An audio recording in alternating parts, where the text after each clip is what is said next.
you are via the Fox Sports app. Champ, thank you for being here. Thank you for having me. Looking forward to it. The polite respect kind of went out the window yesterday. Is it because we're so close to the fight, the animosity is getting turned up? Yes, you know, it's everything you said, yeah, it's correct. You know, it's getting so close. You know, it's Thursday now. Saturday is the fight. I've been thinking it was Thursday for like 2 days now. You know what I'm saying? It's been, you know, the anticipation for it, you know, the promotion that's been involved with the two big sport network, Fox, ESPN, you know, all the loving crowd that have came out, you know, all over the world.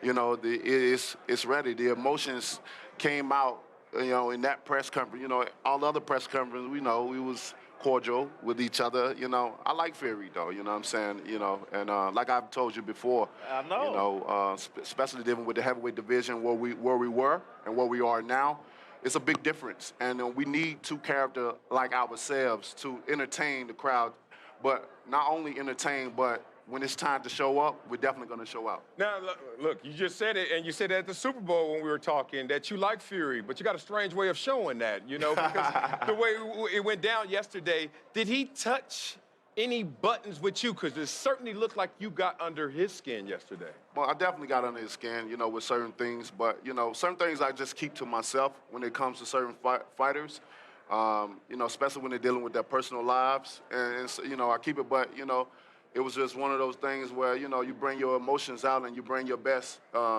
piece out at that time. Just let them know that, you know, this is a remembrance. You know, I had to remind him where he were at some point in time and who brought him to the big time box. Who put the food on his table for not only himself but his family in a harsh time in his life. And I'll do it over and over again for him, just like I've done for a lot of other fighters, giving them the opportunity. When I had less opportunity, many people say, why haven't you unified?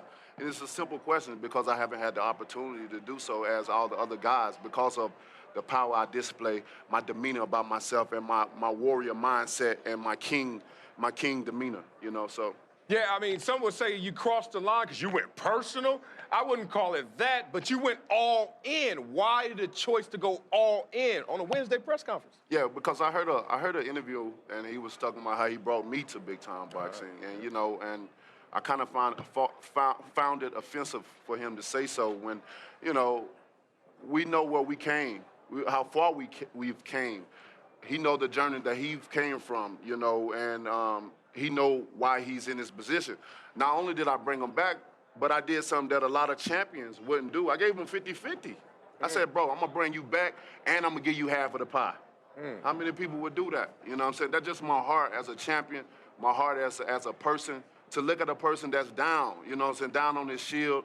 You know, he was overweight, you know, he was abusing himself with drugs, and he was contemplating about killing himself. And I knew he was one of the best in the division. I just didn't want to see a man like that, you know, go down in history to do so much, to do a great deed in boxing, and then just to destroy himself like that. So I wanted to bring him back, and not only bring him back, I wanted to give him half of the pie, and let's make the best of the remainder of boxing. And then whoop him up. Deontay, I think most sports fans start out at some level as little kids, as athletes. And we all have these big dreams. I was a kid, oh, I'm gonna be in the Hall of Fame in the NFL, blah, blah. Didn't make it quite. You are actually right on the cusp of realizing perhaps the greatest dream that a boxer could have. The whole world is watching this fight. It's like a Super Bowl. It's like a big-time Muhammad Ali fight, Mike Tyson fight. What is that feeling like to reach the pinnacle of your sport and have the whole world waiting to see your performance? It's an absolute honor, and it's an amazing feeling, you know, just to be where I am now, and just to reflect on where I came from. You know, we all have stories about how we started and where we are now. We always say started from the bottom and now we're here, you know, at the top. And you know, to be in this position, it's like I've been marinating for years. I've been seeing other guys, you know, get to a certain level of fame and fortune, and you know, I never complained. And I sat back, you know, I never hated on anyone. I always showed love, always showed respect, because my energy is of that. I come with a positive energy. a positive mind and a positive spirit, knowing that, you know, God don't make mistakes. And I know my time will come, and it's here. And now that it's here, I'm taking full advantage of it. But, you know, to be honest, to be in this position and have so much around me at this moment in time, you know, and then be acknowledged by my work, you know, that I've done thus far, you know, it don't allow me to obtain the big head or feel like I'm better than anyone. I'm still the same old me. I still do the same old regular things that I do. I never feel like I'm higher than anyone in this room. You know what I'm saying? It's all love and positive energy for me, and I know this is where I'm supposed to be.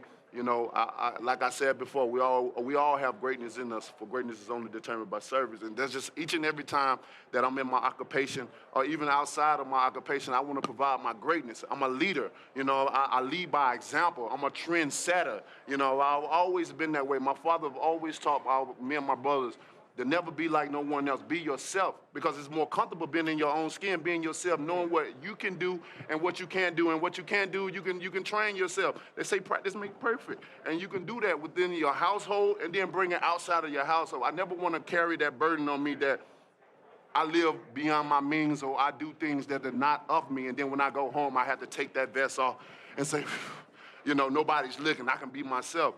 It's too hard for that, you know what I'm saying? So I've always by my principle, my morals and goals as a man, as a father, as someone to look up, or even as a role model. Many people don't want to be labeled as role model because, I mean, we're human. We're going to make mistakes along the way. And, you know, when we make mistakes and when you have a certain profile in life and you make mistakes, people are always throwing sticks and stones at you, you know? And that's the reason why a lot of people don't want to be role models. But I tell people, for me, if you want to consider me as a role model, you got to take me wholeheartedly as I am. I am who I am. I'm not perfect. I let that be knowledgeable. And, you know, and we can work together as people, as a human race, and to grow as what we want to be, you know? Man, you up here testifying. You just caught the Holy Ghost, it felt like, man. I mean, I ain't gonna lie to you. And you know what? I respect you so much and fully. But physically, you're right here. I just touched you. He's right in front of all of us. But emotionally, mentally, we haven't been in this position before, fighting for the heavyweight championship of the world in front of millions of people. Where are you emotionally right now and mentally preparing for this fight? Emotionally and mentally, I'm just ready to go. I mean, so if we can fight right now, you ready to fight right now? You don't want to build it anymore, huh? You know, for me, like the week of the fight is like it's like torture for me. You know what I'm saying? Because it's the preparation for the fight. People don't understand, like, as a fighter, like, we go through so much as fighters. You know, it's more than just we get in the ring and we beating up on each other and making a lot of money. It's more than that. You know, a lot of people are like, you know, some people don't even want to see you on vacation. Like, man, get in the ring and fight. You're supposed to be in the gym training. Mm-hmm. I'm like, but we got outside of boxing, we have a family, you know, that we have to take care of, and certain obligations that we have to fulfill, you know, and it's not just consist of just being in the ring all the time and training and different things like that. And people don't understand, like, the hard work that it takes to stay relevant, to be a fighter for one, and to stay relevant. Because I say all the time, we risk our lives for others' entertainment. And boxing is not a game. It's not a sport where you go in there and you're going to play some games. Oh, we know. You can't play with boxing. Come on. Nah. Come on, yeah, man. you don't play boxing. Deontay, I want to ask you this while you're in this mindset. We just had Leonard Ellerbe up here, and I don't want to disrespect Floyd in any way. Floyd Mayweather carried this sport for a long time.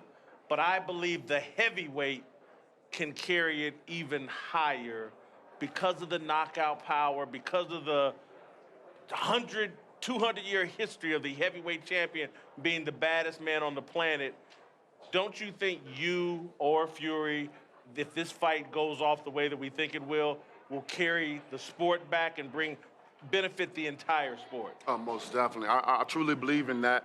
You know, they say when you have a rich heavyweight division, so does all the other divisions live. You know, the money has grown, the popularity has grown, you know, in all divisions. And, you know, everything is, the way it's forming and everything is blossoming like a beautiful flower. Like, it's amazing to be a fighter at this point in time and to see all the fans is coming together where new people meet, where new people around meet old, and they meet new people to gather around all around the world. You know, it's a beautiful thing to bring the low class with the middle class with the high class, and we all commune together as one. And you go for your side, and that other side go for their side. So it's a beautiful thing to see in this beautiful sport of boxing.